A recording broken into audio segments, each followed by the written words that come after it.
Defense Minister Yoav Gallant warns of a divided army and threats to national security as nationwide protests erupt in Israel over the judicial reform.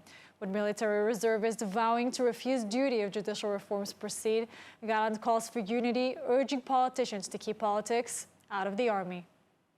Nationwide protests in Israel over government reforms reward the enemy, according to Defense Minister Yoav Gallant.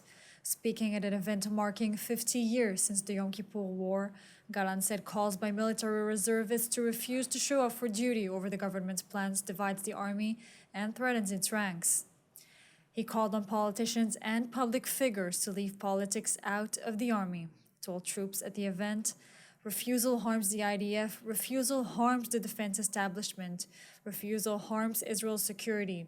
We must all condemn refusal or calls for refusal and remember very well that we all have one destiny, we're brothers, and the IDF belongs to us all. Some reservists who make up key numbers in the IDF have been warning that they will no longer serve in an undemocratic Israel should the governments pass laws to reform the current judicial system. The last time Gallant warned of divisions in the IDF over the reforms, he was fired by Netanyahu.